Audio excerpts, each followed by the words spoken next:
Welcome to the podcast of MotorWeek, television's original automotive magazine. MotorWeek is made possible by TireRack.com and by RockAuto.com. Here's your MotorWeek podcast host, John Davis. Thank you, Alec Webb, and thank you very much, Tire Rack and Rock Auto for being such staunch, long-term supporters of our series. We are all gathered in Studio C at MotorWeek Central for our podcast 141, and I have around our table today writer-producer Brian Robinson. Hello, John. Our writer, Patrick Lucas. It's good to have you back. Thank you very much. Over-the-edge reporter, Zach Mescal. John, hello. And we're glad to have you with us today, Thank Zach. you. And video editor and increasingly heavyweight contributor to these podcasts, Joe Ligo. Hey, I'm glad to be here. Well, very good. We're glad to have you here with Joe. All right. Enough of this BS. We have a lightning round, a viewer question, rant and rave. I hope somebody's got a rant and rave today. But first, a triple of vehicles that we've had through our doors lately, and we're going to talk about. Let's talk about this one because it's kind of, well, I'm not sure what it is. We'll talk about it. The Volkswagen Beetle Dune. Okay, impressions first after you've driven it for a while. What is it? Okay, I'll jump in on that. Yeah. Well, and like they've been doing the last few years, Volkswagen's been trying to spice up the Beetle sales. They've had like the denim came out, I remember that, and a couple different special models. This is just kind of a trim package, kind of inspired by 70s Baja bugs. There is a slight bump in ride height, so it's not all just a trim package. But still get the standard powertrain. Some unique paint outside and a couple trick interior bits, but otherwise, yeah, standard Beetle. You know, I thought it looked pretty good, inside and out. Other impressions, it's still a very solid driving I don't car. think it looked that bad. I think the interior was great. A couple special bits. And just the Beetle in general has a very nice interior. And that has the new touchscreen thing, too. I was looking at the road test for that. I tried out the touchscreen in the e-Golf we have where, like, it senses your finger approaching, which is proximity. It's a little off-putting at first, but then you're kind of like, yeah, I like that, like, it's so responsive to what I'm trying to do. Because then it can make the buttons smaller while you're driving. Oh, but please so don't do that. They cover up less. They cover up less of the screen, but then as soon as you reach for it, it knows what you want to touch and makes all of it bigger, so it's easier to hit. So I think is that our like first experience with a proximity touch like that? No, the GTI had it, didn't it? I'm not sure that There's it's the some first Golf. one I have from Volkswagen I've seen. Really? But And the GM Cadillac talked about the it. GM stuff had that it's as had well. it for a while. Yeah. But I don't remember the icons and the buttons and stuff actually changing size. yeah, it's like when you get about like a half inch away. Right. They like pop up to where they're a little bit bigger. I So swear. The GMs were different because the icons weren't even there until Yeah. you hand approached them. The icons would drop down from the top. I thought our GTI It could was have. like that. I don't remember it doing that. Remember that. Does that? Yeah, we're getting a little off topic, but does that make the touchscreens more acceptable? Because I know we have very mixed feelings around the staff about I'd say touchscreens. a little bit, but it's not like a deal breaker either way. Yeah, I for me. thought that was kind of just like a gimmicky kind of thing. I didn't really think it enhanced the experience at all. So back to the Dune, a nice package. I thought it looked attractive. Has the market for a car like the Beetle gone? Is it still a viable machine? Well, I think aren't they talking about this being the last gen? Now they've said that now, Yeah. but the last generation was supposed to be the last gen Yeah, how many people could live with that as their only vehicle? because it's sort of you don't have much of a backseat. Well, Right. I mean, there's plenty of vehicles out there that people couldn't use as their only vehicle. Yeah. But as far as, if you want a small coupe and you want to, stand out a little bit design-wise, I think there's still a market for it for sure. The best thing it has going for it is that it drives nice. It's a nice driving car. Although you were saying, or you were actually talking about the e-Golf, a little bit of front push. Generally speaking, Volkswagen products, we haven't seen any kind of understeer as being a huge problem. I didn't think it was in this car. Any comments about what it was I like never to drive? took the car anywhere close to its limit, so I'm not really sure. Did we even take that thing to the track? Yeah, we did. The track was Yeah. the It did track pretty portion well. of the road test. Yeah, they seem You guys seem pretty happy with it. So if you like a Beetle, if you're interested in one, this is just another possibility for it that makes it a little bit more distinctive. And it was distinctive, but I thought the interior was very nicely done. Now it's front-wheel drive only, but can that platform go all-wheel drive? Well, sure. It's the same platform they've used for... It's the Golf, Tiguan platform, yeah. So, but they haven't ever done that, at least not that I can remember. They should. I mean, we've always said that, and certainly in that car would have been a great time to do it. But that would have made sense with that particular trim package. Okay, let's move on to another German brand, in this case BMW, and the M2, the first M2 ever, and a car that was frankly long anticipated. Brian, why don't you give us a little background history on M2 and the 1 and where it came from and all that? There was the 1 Series Coupe, and then that turned into the 2 Series, and then there was the M235, which was a sportier version, and finally we have the full-on M version. And it's pretty much the car BMW fans have been screaming for years, I believe. Go ahead. I'm not the actual BMW aficionado at the table, so maybe I should jump in at any point in time here. It was interesting in our road test. We talked about the fact that it, in a lot of ways, is actually fairly close to. It's a true M. It actually has some of the componentry and the suspension from the M3, and the powertrain itself is similar to the 235, but it's got more horsepower. My delight with the car was that I felt like I was getting into a 3 Series of maybe 2 or 3 generations ago.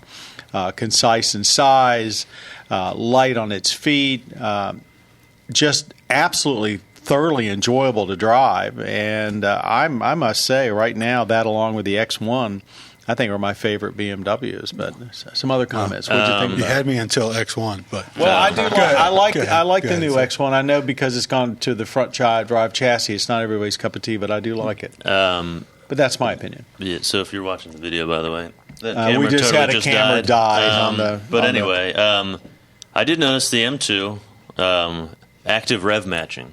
Yes. Can you turn that off? That was cool. Can you turn that You off? can, because when you go into the ultimate sport mode, which is that's probably one of the biggest complaints with the cars. Yeah. You get into the full sport mode for track and you lose the active rev matching, which I guess they assume at that point you know what you're doing on track. But it's still. But I would have liked to have had it there. I was like zooming around town, and I thought I was just like really good at downshifting. And I was like, no, wait, something's going on here.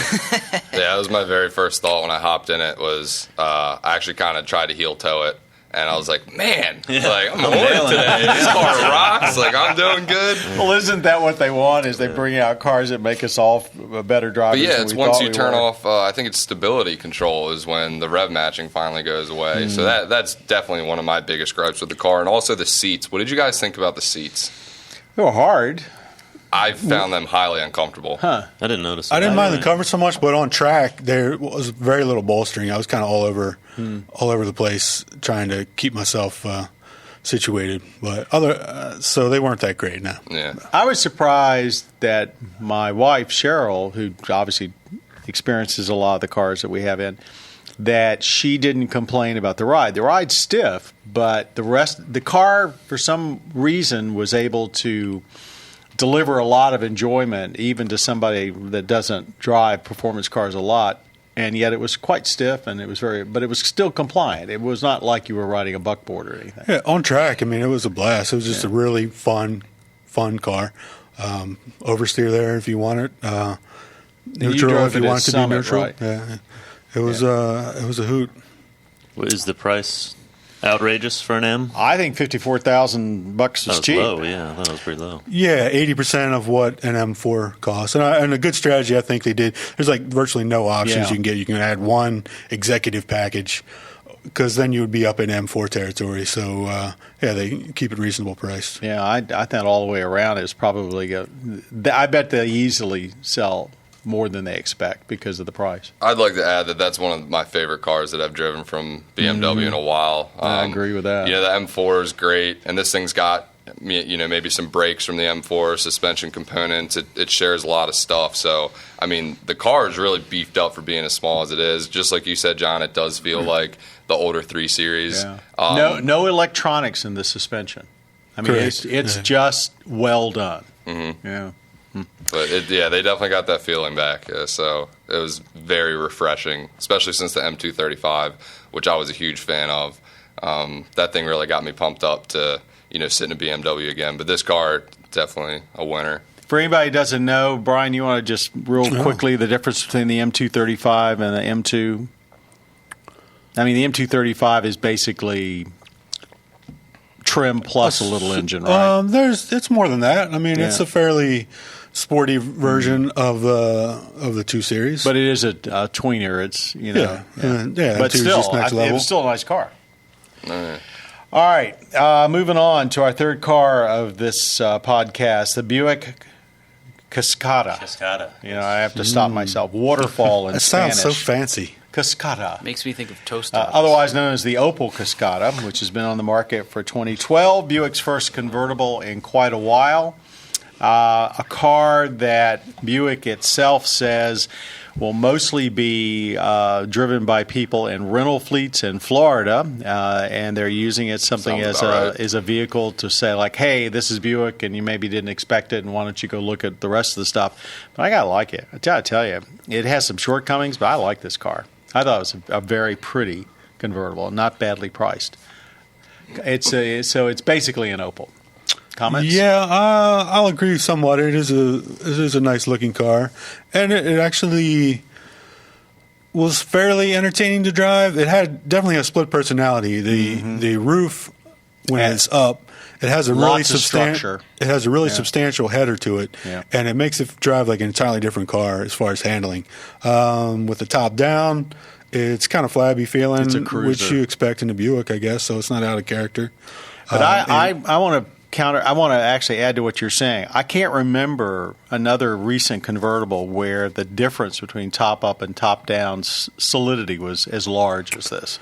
I felt like I was in a different car. That could definitely use some more power. I'm not the most power hungry guy on the staff, but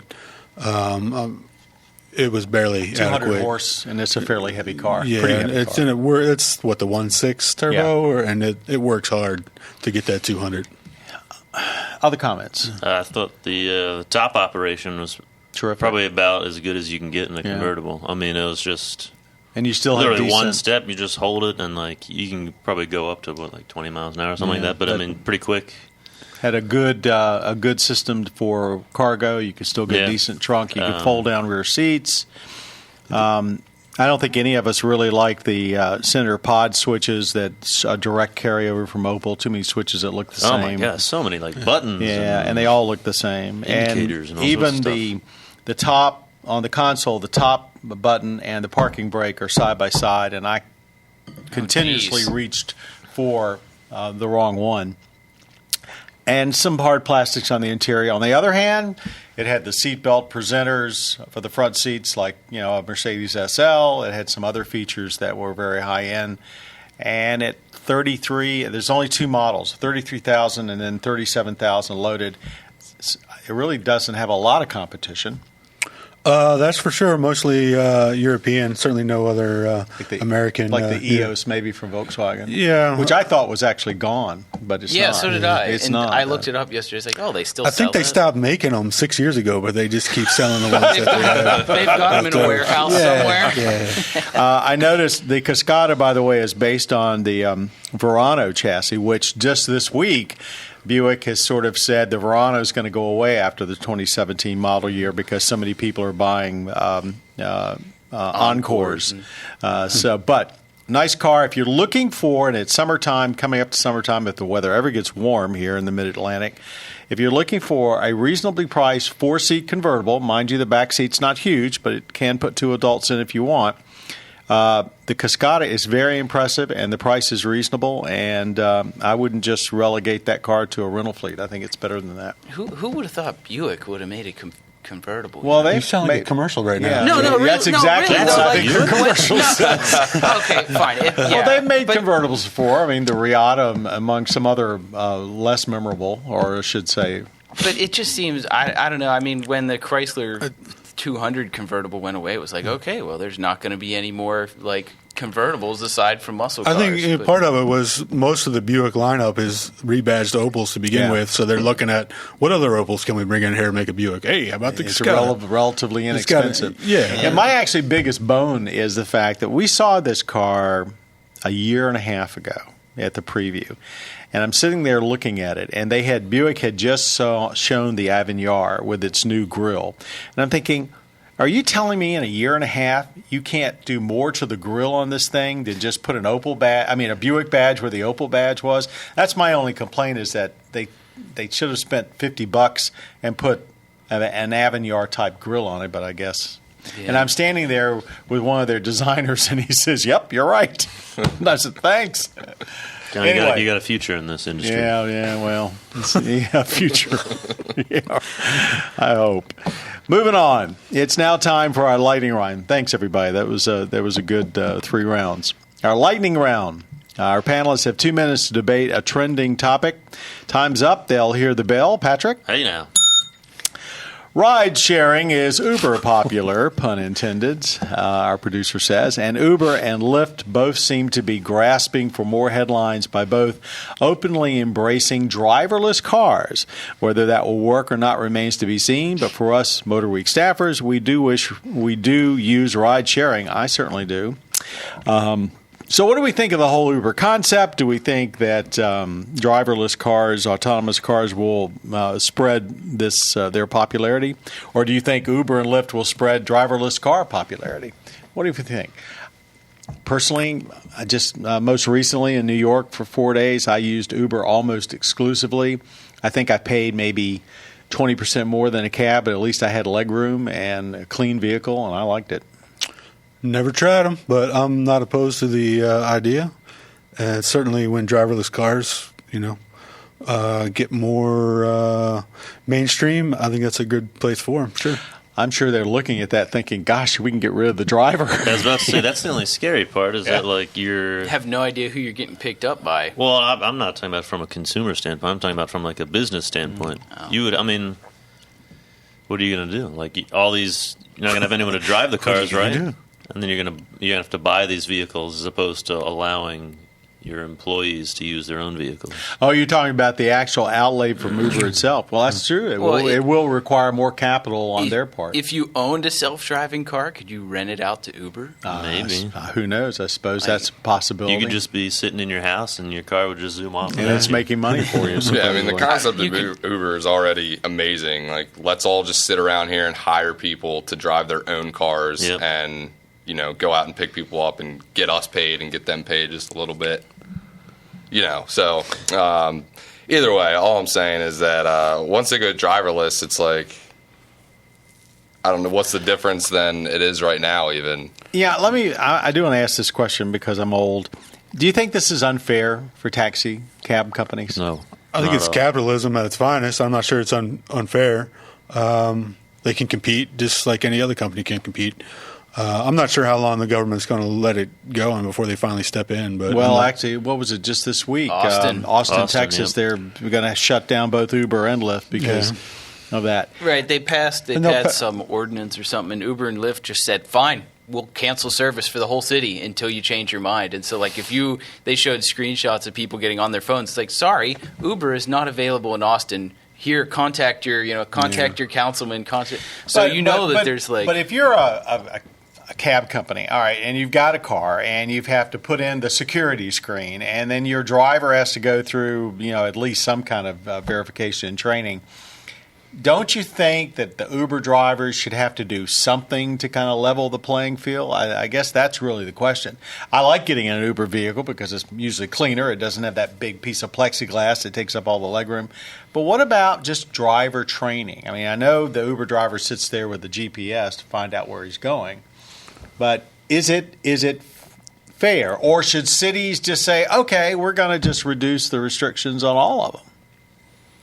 These are all good questions, John. And we have time left. They heard the bell. And we are out of time. All right. They are good questions, but I think we could summarize it. We are fans of it, of Uber. And GM just bought big hunk of lift, I think. Yeah.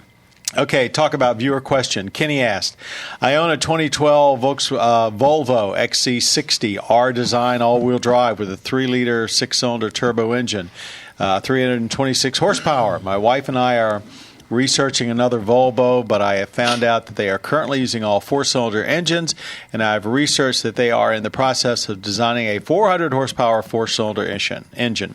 I wish that you could provide some insight about these powerful 4-cylinder engines. I'm old school, cannot understand paying a lot of money for any vehicle that uses a small motor. Well, welcome to the new world. Times are changing. Used to it.